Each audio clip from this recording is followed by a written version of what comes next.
I was born and brought up at Enugu State of Nigeria. We are 5 in my family.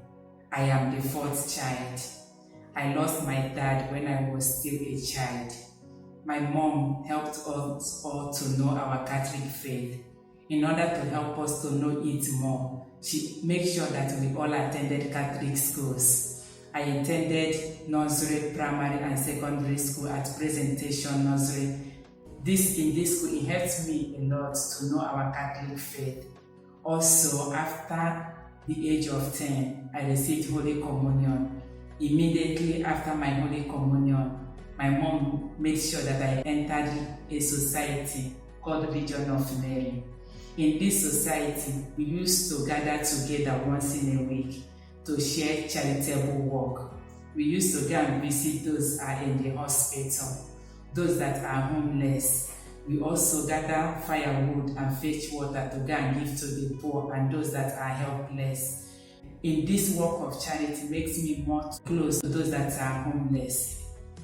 As time was going on, I have the desire to do more good, but I don't know how to do this.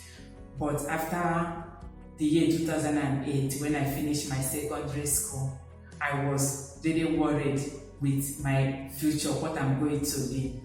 But my most material that I like in the school is mathematics.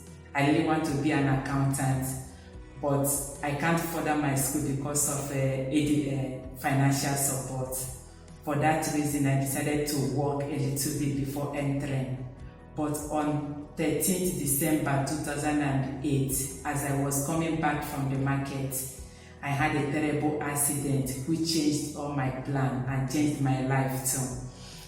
In that accident, it happened that I had a bad injury in my left leg that I can hardly walk. That took me for 6 months in the hospital, also in the house.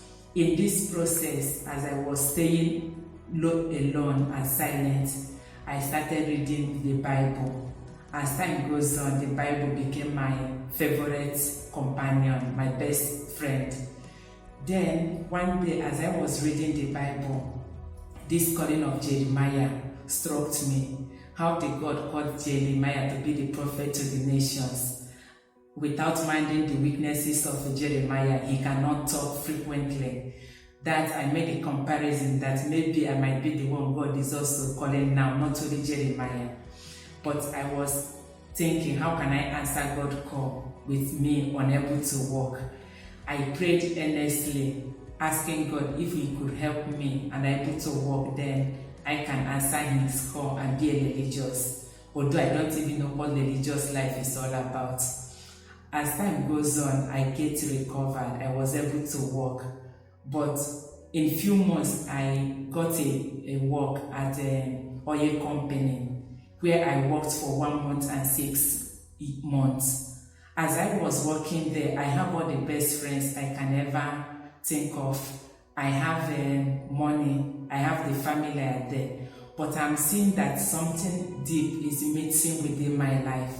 I found out that now I can say that the emptiness of God was still missing. I was working that time only for myself and my family, I can say.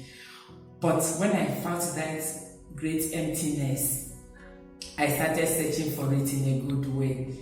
Then there is this congregation, our congregation, Missionary Sisters of St. Peter Clever, that are based in my diocese. One day after Mass, I met these sisters to ask them, how can someone become a sister? Because I always see them full of joy, happiness. Although they sacrifice their life for others, they're not working for themselves. That was what attracted me to them. They told me that they can share with me a little, but the best thing is for me to come and see how their life goes. Okay, I took permission from where I was working. I went, I stayed for 1 month with them. I really loved their life, the way they are living, their simplicity. Not that they are having much, but the little they have, they are satisfied with it. That gave me courage. I went back home. I resigned from the work where I was working in order to live the life to the full. I resigned in 2010. In October 14, 2010, I entered the convent in Nigeria. I did my postulant novitiate in US with a God's grace on 6th of January 2015. I did my first profession, and with God's grace too, in 6th of July 2021, I did my final profession in Nigeria. From my experience for all these years I have spent in the religious life, I am very grateful that it's only God's grace that has been sustaining me, and I found joy in continuing to be a religious. And also the best life I can ever say that we all can live in this life is when we're able to dedicate our lives for others. That is a full of joy. Thank you.